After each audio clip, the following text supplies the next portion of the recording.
Tuesday night to everyone who is joining here.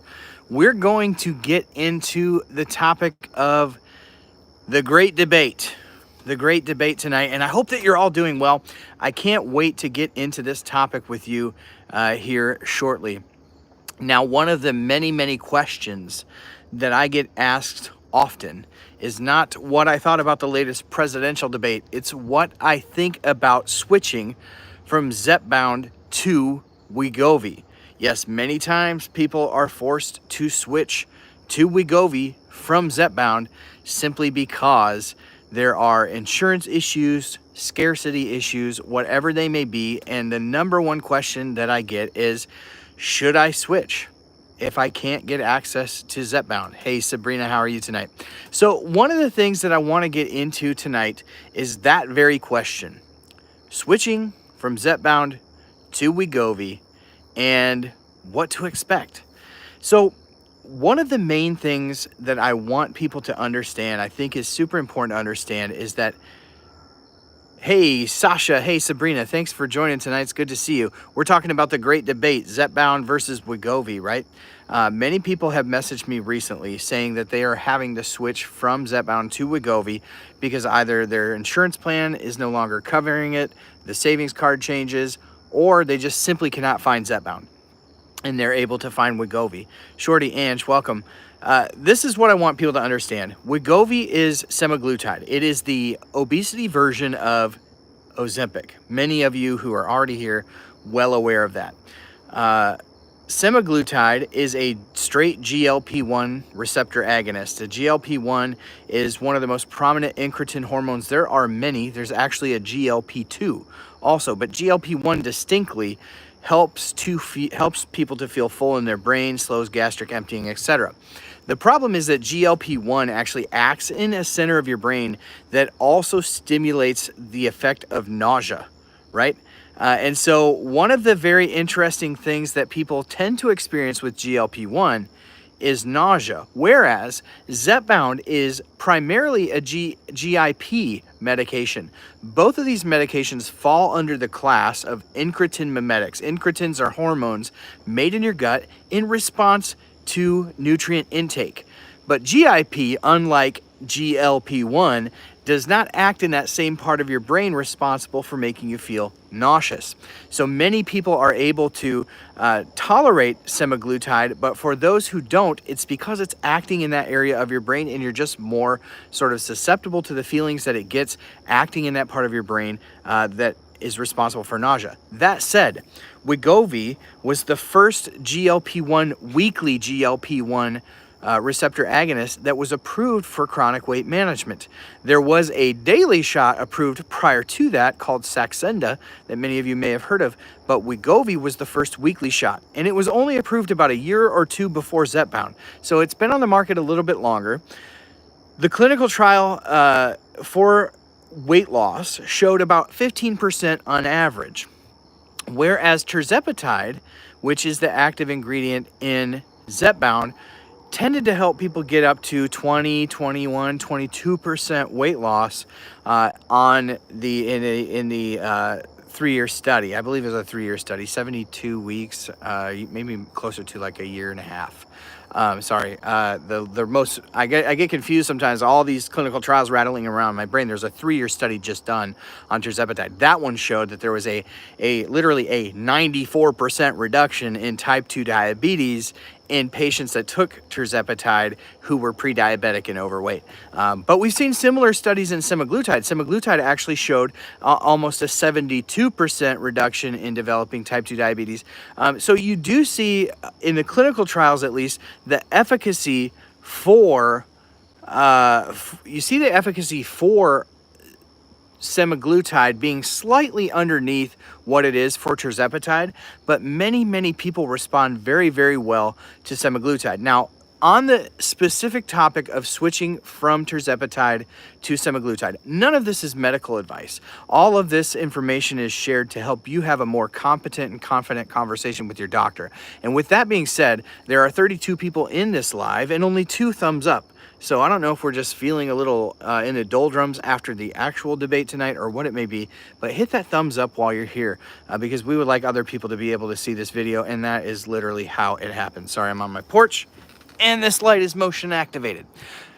So on the topic of actually switching, there's a couple things that you want to consider when talking to your doctor. You want to consider what dose of tirzepatide you're on, because tirzepatide goes all the way up to 15 milligrams. But as we stated before, tirzepatide is actually a GIP medication. And when you jump over to semaglutide, you're getting straight GLP-1. So the potential for feeling those side effects, and when we say side effects universally across this class of medications, they're pretty similar, right?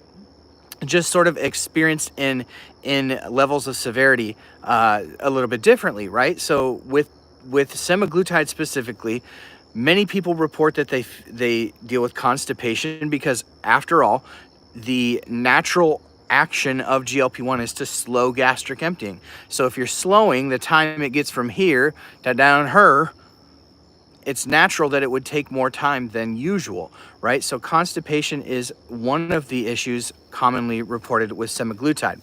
Also reported with tirzepatide, right? But a little, with a little less severity, perhaps. The other thing would be just the nausea, right? Nausea is a common thing that people feel on semaglutide that with tirzepatide seems to be reported less frequently, and all of these sort of hold true in the clinical trials, even though they're very close, right?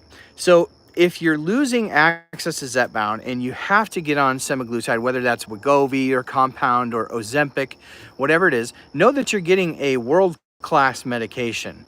You are just getting the previous generation that came before Zepbound. It is an amazing medication. It's done wonders for many people who are looking to lower their blood sugar, to control their insulin levels, to produce insulin more efficiently, and overall to improve their weight loss chances. So semaglutide is a great medication, but you want to consider the dose you're on of Zepbound, because the higher you are, more than likely it's going to take higher doses of semaglutide to get a similar response.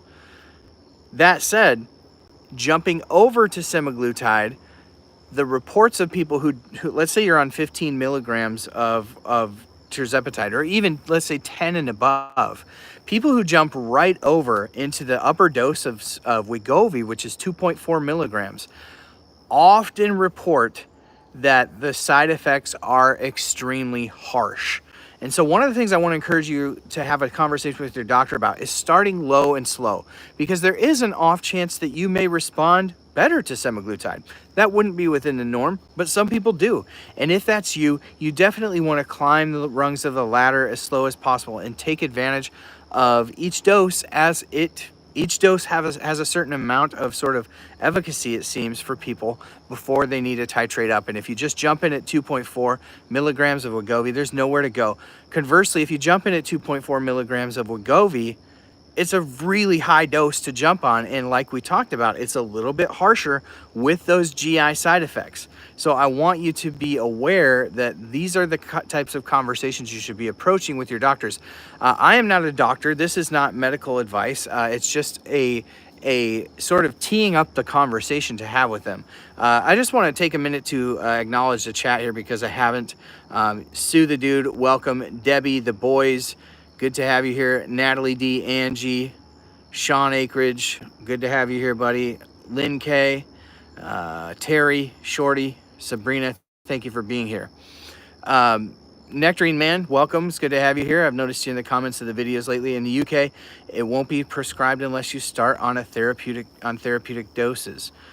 So the therapeutic dose for Zepbound or Mounjaro, in your case in the UK, everything is Mounjaro. You don't have Zepbound there, but it would be something above 2.5 would be therapeutic. And then when we're talking about semaglutide, and if we're talking strictly about the clinical trials, it would be something above the 0.25, right? So the 0.5 milligram would be considered therapeutic for semaglutide. 5 milligrams weekly would be considered therapeutic for tirzepatide. So yeah, there's a lot going on in Brazil. Lucas, prayers to you, my friend. So yeah, the nectarine, man, that's an excellent point. I was not aware of that. So yeah, the important thing to know about switching is to start low and to have low expectations about how you're going to respond to that. But you're trying to mitigate harsh side effects. You're also trying to maximize what each dose is going to give you for weight loss, right? And that is not from me. That is from doctors that we've had on the pen. If you haven't checked out the weekly show, it happens every Thursday night. We're 80 episodes deep. The last episode was Dr. Spencer friggin' Nadolski, who just left Weight Watchers. And so it was a really fascinating conversation. He, of course, was part of Sequence. Sequence was purchased by Weight Watchers. It's sort of the telemedicine arm of Weight Watchers. Now, 54 people in the chat. If you could give the video a thumbs up, that would be greatly appreciated. So is what I'm saying tracking? Is everybody sort of understanding? Tirzepatide definitely outperforms and edges semaglutide in the clinical trials.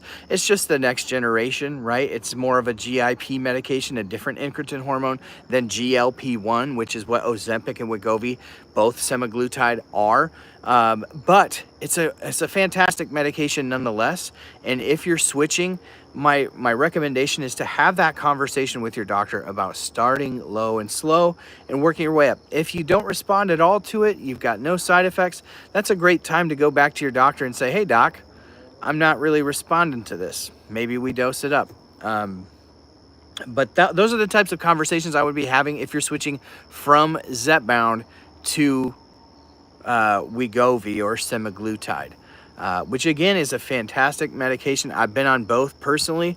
The way that I would describe my own experience, again, not a doctor, not medical advice, the way I would describe my own experience with semaglutide acts more like a blunt object in your stomach, like, oh, I can't fathom eating because my stomach physically feels so full.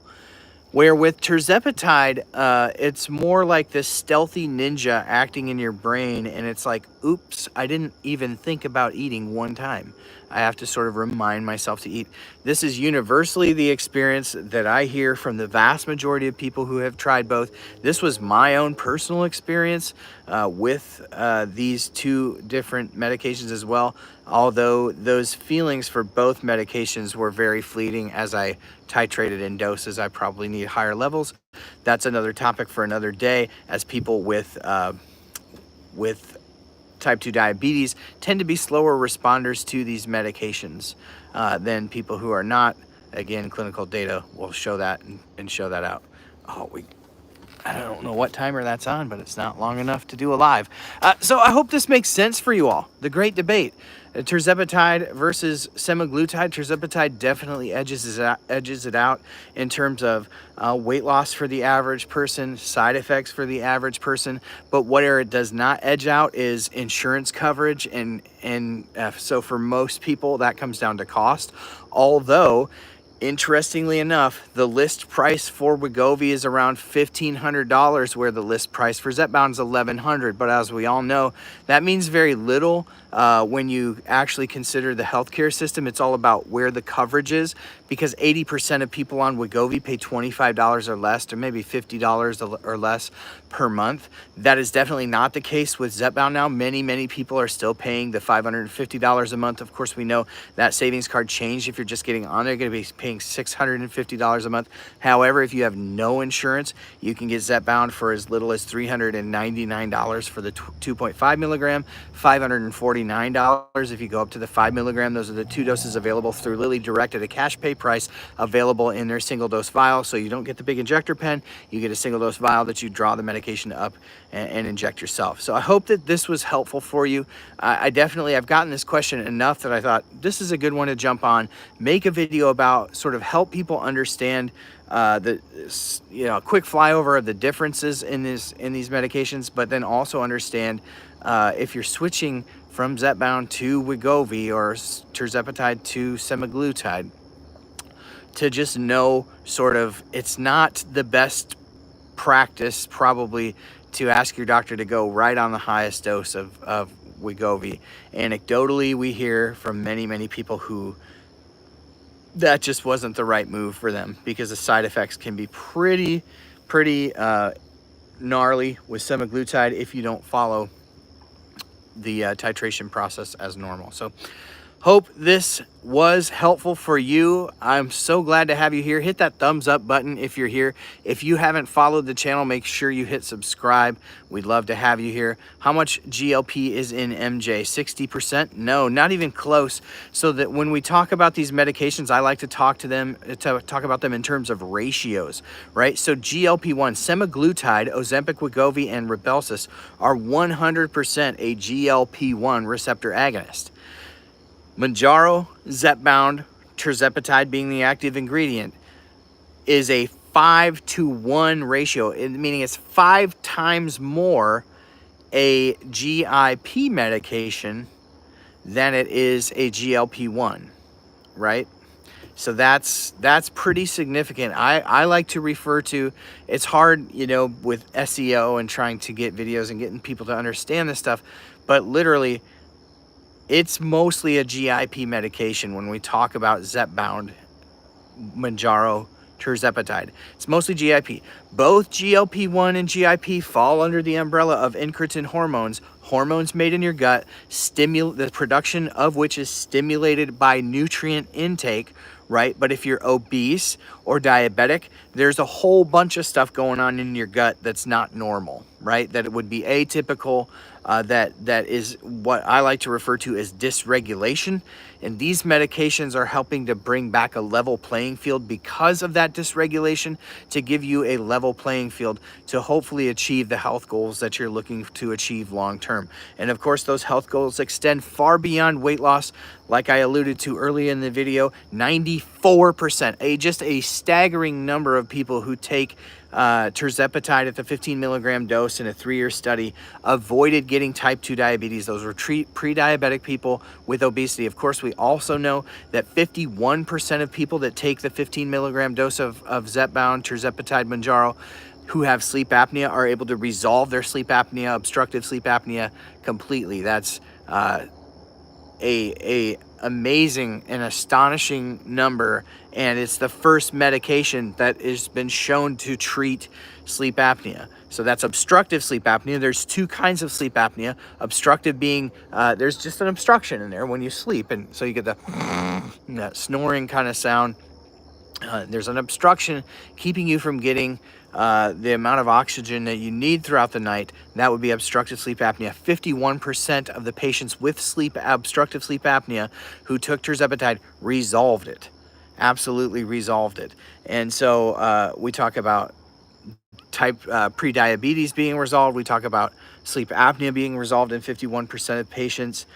Then we get into the heart failure studies, and huge numbers of people, I think in somewhere in the 30 percentile range, avoided major cardiac events that would land you in the hospital. They were able to not dose up on their heart medicine. This is people with heart failure taking these medications. It's absolutely amazing. Lynn Kay believes these drugs to be protective of the pancreas. I think we're seeing that in some small studies with semaglutide, where people are actually able to, type 1 diabetics, preserve beta cell function.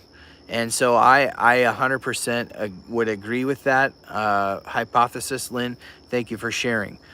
Pamela's been able to reverse her diabetes, arthritis almost gone. Of course, we haven't even gotten to the inflammation reduction properties, especially people tend to refer to that with Tirzepatide, but of course semaglutide can be great at that as well for many, many people. So the host of benefits that these medications can offer is just insane. And I'm here for it. I'm here for it. So whether you can get access to semaglutide or you can get access to Tirzepatide, whatever brand name you're taking, or maybe you're taking the compounded version as well. If you are, all are welcome here on this channel. I appreciate you being here. Hit that thumbs up if you've enjoyed this video. There's just so much positive stuff going on. There's been, of course, you see, this is a little bit tangential, but of course we see our dear friend Jillian Michaels back in the news this week, doing what Jillian Michaels does and just setting an outrage trap for anyone on these medications. You know, what the type of stuff that she is spreading, the type of stuff that Callie Means is spreading, some of these talking heads in the main corporate media are really doing a disservice to people with obesity. And I would go beyond that. I think that it causes harm, because I think it the information that they're spreading about these medications, which are super at worst they're falsehoods, at best they're out of context, and I think it scares people that see that into taking treatments for their chronic disease. And so I find what they're saying about these medications completely indefensible at this point. And so I hope that you will continue to tune into On the Pen, continue to get good information about these medications, because people who are sick deserve to get treatment for their illness. This is getting real bad. Must be a longer stream than I anticipated it to be. But yeah, so anyways, wanted to go off on that tangent just a little bit, because I know it's in the news, and I know that's another thing people have brought up to me. But I hope you found this helpful. I hope that you found this interesting. If you did, consider sharing it somewhere, but definitely hit that thumbs up button, because thumbs up and comments are what makes sure that people outside of this bubble see these videos. And honestly, at this point, we're trying to bring more people into the tent. There are 190 million people struggling with obesity. 190 million people. That means for every one person that's in this chat, you know gobs of people who would benefit from these medications. These are the types of people who need to be seeing videos just like this, because if they do, they can get the help they need too. And so I just really encourage you to share this video, to share all of our content. Of course, you can get more information at onthepen.com. And I would just love for you to go over there, sign up for email alerts. We're writing a book that will help you to have these kind of conversations with the loved ones in your life who would benefit from knowing more about these drugs, or who may themselves benefit from these medications. So that's the heart behind it. It'll be releasing in a few weeks here. Thank you for being here. Thank you for being the best part of what we do at On the Pen. I enjoyed this tonight. I hope that you have a